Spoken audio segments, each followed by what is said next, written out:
وہ اس کے سارے کام کرتی تھی، نہلانا دھلانا، کھانا کھلانا، اسے تیار کرنا۔ ایسی اولاد ہو تو سگی ماں کا صبر بھی جواب دے جاتا ہے، پر آفرین ہے میری ساس پر جو اس کا اتنا زیادہ خیال رکھتی تھی۔ اس کا نام شمیم تھا۔ وہ میرے آس پاس منڈلا رہی تھی۔ میں بالآخر تھوڑا ریلیکس ہو گئی۔ مجھے لگا یہ اتنی زیادہ خطرناک نہیں ہے، پر اسی پل اس نے ایک پتھر اٹھایا، میرے سر میں دے مارا۔ مجھے بالکل بھی امید نہیں تھی کہ وہ ایسا کرے گی۔ میری آنکھوں کے آگے اندھیرا چھا گیا، میں بے ہوش ہو گئی۔ میری آنکھ کھلی تو میں ہسپتال میں تھی۔ ڈاکٹر کا کہنا تھا کہ اگر تھوڑا سا گہرا زخم ہوتا تو کوما میں چلی جاتی اور پتہ نہیں کب واپس آتی۔ مجھے جب یہ بتایا گیا کہ 2 دن کے بعد ہوش آیا ہے تو میرے ایک پاؤں تلے سے زمین نکل گئی۔ میرا شوہر بہت زیادہ پریشان تھا۔ میرے ماں باپ بھی وہیں موجود تھے۔ انہوں نے کہا یہ ہم سے کیا ہو گیا، ہم نے اس گھر میں تمہاری شادی کر دی۔ میں نے کہا یہ سب آپ کی وجہ سے ہوا ہے۔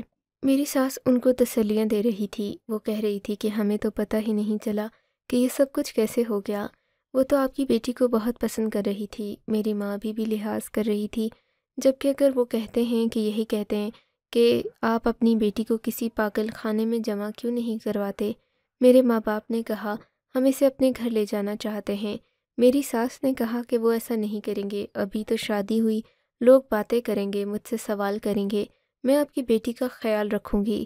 اپنی بیٹی کو رسی سے باندھ کر بھی رکھنا پڑا تو میں کروں گی، لیکن آپ میری بہو کو گھر سے نہ لے جائیں، نہیں تو میری بڑی رسوائی ہو جائے گی۔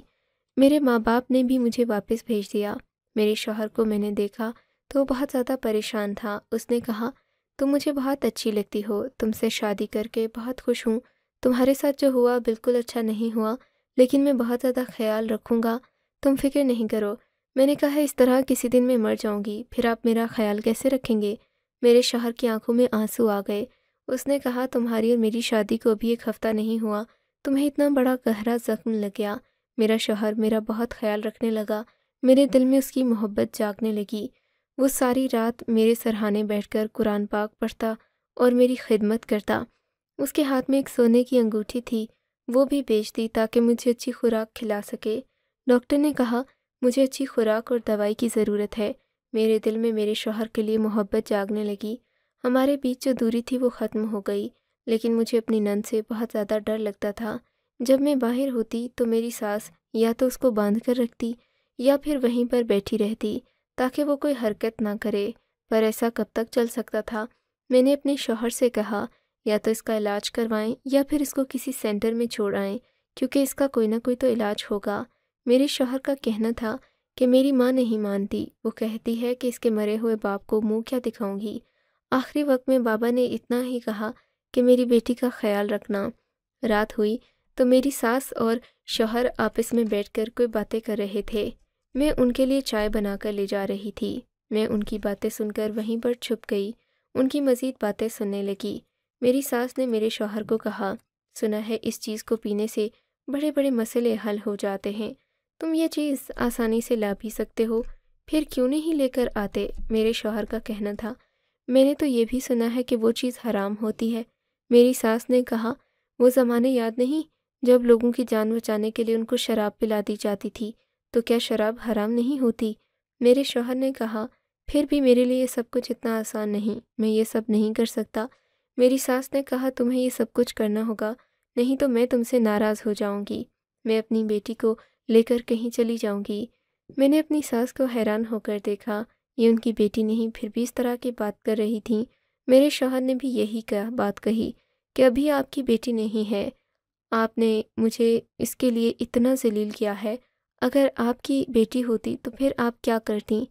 ان کا کہنا تھا یہ میری اپنی اولاد جیسی ہے، تمہیں اگر ذرا سے بھی فکر ہے تو جو چیز میں تمہیں لانے کو کہہ رہی ہوں وہ لے آؤ، ہو سکتا ہے کہ اس سے یہ ٹھیک ہو جائے، اگر یہ ٹھیک ہو جائے تو ہم اس کی شادی کر دیں گے۔ میرے شوہر کی شکل دیکھ کر لگ رہا تھا اسے ایسی کوئی امید نہیں، پر ساس کی بات مان لی۔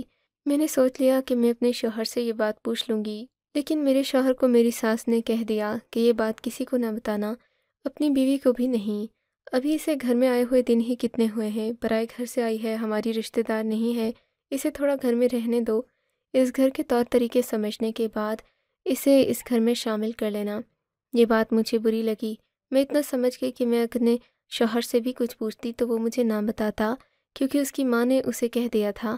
کہ ٹھیک ہے ایسا ہی ہوگا۔ میں نے اپنے شوہر سے باتوں باتوں میں پوچھنے کی بہت کوشش کی۔ میں نے کہا اسے ڈاکٹر کے پاس کیوں نہیں لے جاتے؟ شوہر نے کہا یہ گاؤں ہے، ایک دفعہ لڑکی دماغ کے ڈاکٹر کے پاس چلی جائے پھر سب کو پتہ لگ جاتا ہے کہ ذہنی مریض ہے۔ میں نے کہا پہلے بھی تو سب کو پتہ ہے۔ میرے شوہر نے کہا نہیں، ہم نے سب کو یہ کہا ہے کہ اس پر آصف کا سایہ ہے، ہم اس کی شادی کروانا چاہتے ہیں۔ اگر اس طرح بات نکل گئی تو بات اور بگڑ جائے گی، ہم اس کا علاج کروا رہے ہیں، میں کسی سے بات کی ہے، سب ٹھیک ہو جائے گا۔ میرا کہنا تھا کہ میں اس بات کے لیے پریشان ہوں کہ کل کو ہماری اولاد ہوگی تو یہ اس کے ساتھ کیا کرے گی، اس کو بھی جان سے مار ڈالے گی۔ میرے شوہر نے کہا منہ سے کوئی اچھی بات نکالا کرو، سب کچھ ٹھیک ہو جائے گا۔ میرا شوہر اس بات پر مطمئن تھا کہ شاید جو کام اسے کرنے کے لیے کہا گیا تھا اس سے اسے فرق پڑ جائے گا، لیکن میں نے اپنی آنکھوں سے دیکھا وہ کچھ بھی کر جاتی تھی۔ میں تو اس سے بہت دور دور رہتی تھی، بلکہ اگر غلطی سے کبھی وہ میرے پاس آنے کی کوشش کرتی تو میں باقاعدہ بھاگ جاتی تھی۔ آخر میں ایسا کیوں نہ کرتی؟ اس کی وجہ سے میری جان جانے لگی تھی، مجھے تو اس سے بچ کر ہی رہنا تھا۔ 2 دن بعد میں نے دیکھا میرا شوہر اپنی چادر کے اندر کوئی چیز چھپا کر میری نند کے کمرے میں جا رہا تھا۔ میں حیران رہ گئی، پر مجھے سمجھ نہیں آیا کہ یہ وہی چیز ہے جس کے بارے میں میری ساس نے ذکر کیا تھا، پر یہ کیسے ہو سکتا ہے؟ میں نے اس سے پوچھا تو اس نے انکار کر دیا، اس نے کہا کہ دوائی تھی۔ اب وہ شام کو میری نند کے لیے وہ چیز لے کر آتا اور اس کے کمرے میں چلا جاتا جہاں پر میری ساس پہلے سے موجود ہوتی۔ کافی دن تک نظر رکھنے کے بعد مجھے پتہ چلا کہ وہ چیز کسی چھوٹے سے گلاس نما ڈبے میں ہوتی ہے اور چیز ایسی تھی جس کو پیا جاتا۔ میرا شوہر گھوڑوں کے استبل میں کام کرتا تھا، یہ سب اسے پتہ تھا۔ وہ کام سے واپس آتے ہوئے وہ چیز لے کر آتا، لیکن آخر وہ تھا کیا؟ کہیں اس چیز کا تعلق گھوڑوں سے تو نہیں تھا، لیکن پتہ نہیں مجھے کچھ سمجھ نہیں آ رہا تھا کہ دونوں ماں بیٹا مجھ سے یہ کیا بات چھپا رہے تھے۔ اور ایک بات بہت عجیب تھی، آج کل میری نند اپنے قابو میں رہنے لگی تھی۔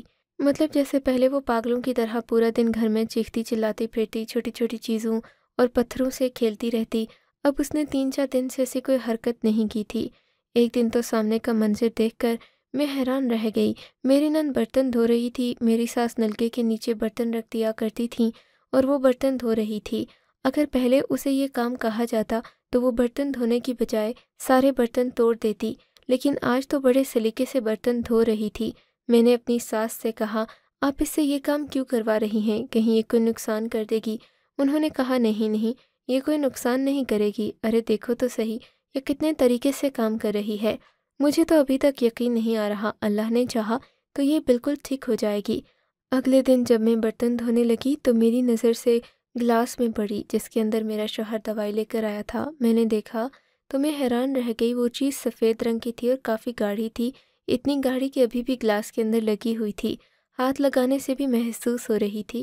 میں اپنے شوہر کے پاس گئی، یہ سب کیا ہے؟ تم اپنی بہن کو کیا دے کر آ رہے ہو؟ مجھے سب پتہ ہے، میں پہلے ہی تم سے پوچھنا چاہتی تھی لیکن میں خاموش ہو گئی۔ میں نے کہا اس گھر میں رہتی ہوں تو اس گھر کی عزت اور راز کو راز رکھنا میری بھی ذمہ داری ہے، پر کم سے کم مجھے پتہ ہونا چاہیے تم ماں بیٹا مجھ سے کیا بات چھپا رہے ہو، وہ بھی ایسے جیسے میں کوئی غیر ہوں۔ یہ مت بھولو اس نے میری جان لینے کی کوشش کی تھی، میں مرتے مرتے بچ گئی تھی۔ اگر کل کو وہ ٹھیک ہو جاتی ہے تو سب سے زیادہ خوشی مجھے ہوگی، اگر کل اس کی شادی ہو جاتی ہے تو یہ بھی میرے لیے ہی بہتر ہوگا۔ تو میں یہی چاہتی ہوں کہ وہ ٹھیک ہو جائے اور اس کی شادی ہو جائے، اس گھر سے چلی جائے، اپنی دنیا بسائے۔ تبھی تو میں کہتی ہوں کہ اسے کسی دماغ کے ڈاکٹر کے پاس لے جاؤ۔ تم کو تمہاری ماں یہ کیوں کہہ رہی تھی کہ یہ چیز حرام ہے؟ مجھے بھی یہ چیز حرام لگ رہی ہے، مجھے بتاؤ یہ کیا ہے، نہیں تو کسی مولوی سے جا کر پوچھوں۔ میرے شوہر نے اپنا سر پکڑ لیا، کہا اچھا میں بتاتا ہوں، یہ کوئی حرام چیز نہیں ہے، کچھ لوگ اسے حرام کہتے ہیں، کچھ لوگ اس کو علاج کے ذریعے کہتے ہیں۔ یہ گھوڑی کا دودھ ہے، کچھ لوگ کہتے ہیں کہ لوگوں کو یہ دینے سے ان کا دماغ تیز ہو جاتا ہے، ان کے اندر طاقت آ جاتی ہے، اعصابی کمزوری ختم ہو جاتی ہے۔ کچھ لوگوں کا یہ بھی کہنا ہے کہ ایک حرام جانور کا دودھ بھی حرام ہوتا ہے، اس لیے اس کے اوپر بہت زیادہ بحث کی گئی ہے، لیکن ہم تو اپنی بہن کو ٹھیک کرنا چاہتے ہیں، اسی لیے ہم اس بحث کی طرف نہیں دیکھتے۔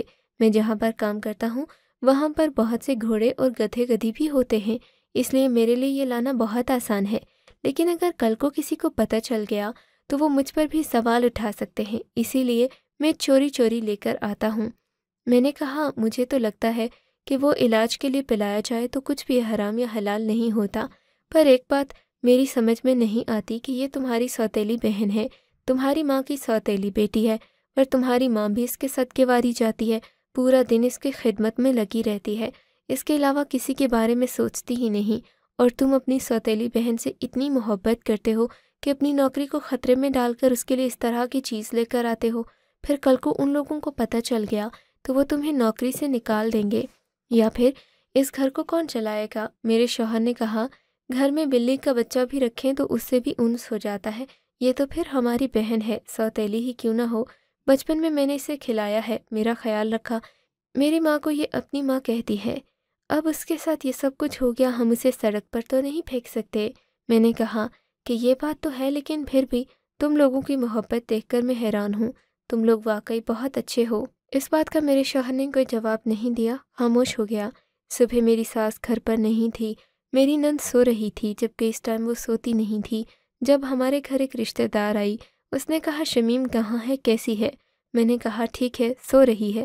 اس نے کہا، میں نے سنا ہے کہ تمہارا رویہ اس سے بالکل اچھا نہیں، دیکھو بیٹا، اگر اس کا دماغ ٹھیک نہیں تو اس میں اس کا کیا قصور ہے؟ وہ تمہیں جان سے مارنے کی کوشش کیوں کرے گی؟ میں نے کہا ایسا کچھ بھی نہیں، میں اس سے دور رہتی ہوں، شوہر سے کہتی ہوں اس کا علاج کروائیں تاکہ ہم اس کی شادی کر سکیں۔ عورت نے مجھے ایسے دیکھا جیسے میں کوئی جھوٹ بول رہی ہوں۔ اس نے کہا، بس یہ بھی کسی کی اولاد ہے، اس قسم کا رویہ نہ کیا کرو، کل کو تمہارے ہاتھ بھی اولاد ہوگی، اگر تمہاری بیٹی یا بیٹا بھی اس طرح کا نکل آیا تو کیا کرو گی؟ اب مجھے غصہ آ گیا، میں نے کہا، آپ کس طرح کی باتیں کر رہی ہیں؟ آپ کو کس نے کہہ دیا کہ میں اس کے خلاف ہوں؟ انہوں نے کہا کہ اب سارے خاندان کو پتہ ہے، تم رہنے دو۔ میری نند آج پورا دن بستر پر پڑی رہی، بہت زیادہ بیمار تھی، سب کہتے کہ ٹھیک ہو رہی ہے، اسی لیے اس کے ساتھ یہ سب کچھ ہو رہا ہے، پر مجھے تو بالکل بھی ٹھیک نہیں لگتی تھی۔ اسے بہت تیز بخار رہتا تھا، بار بار الٹی کرتی رہتی، حالت دن بدن بڑھتی ہی جا رہی تھی۔ شوہر سے بات کی تو اس نے کہا شاید دوائی کا اثر ہے، آہستہ آہستہ ٹھیک ہو جائے گی۔ میری نند کی طبیعت بہت زیادہ خراب رہنے لگی، مجھے اس پر ترس آنے لگا۔ پہلے ماں بیٹا اس کی خدمت کر رہے تھے، لیکن اب جب یہ بیمار ہو گئی تو بار بار یہی کہتے تھے کہ یہ بہتری کی طرف جا رہی ہے۔ مجھے یہ سمجھ نہیں آ رہا تھا آخر یہ کس قسم کی بہتری تھی۔ میرا شوہر میری نند کے لیے گھوڑی کا دودھ لے کر آتا، اب وہ پینے سے انکار کر دیتی، اسے زبردستی پلایا جاتا۔ مجھے کچھ گڑبڑ لگ رہی تھی، میرے بارے میں یہ بات خاندان میں کس نے پھیلائی تھی؟ میں شمیم کو بالکل بھی پسند نہیں کرتی تھی، جبکہ ایسا کچھ بھی نہیں تھا، مجھے اس سے ڈر لگتا تھا، لیکن اس کا یہ مطلب نہیں تھا کہ میں اس کی جان کی دشمن تھی۔ ایک دن میری ساس گھر پر نہیں تھی اور شوہر بھی، میری نند بری طرح چلا رہی تھی، اس کے کمرے میں گئی تو اس نے میرا ہاتھ پکڑ لیا۔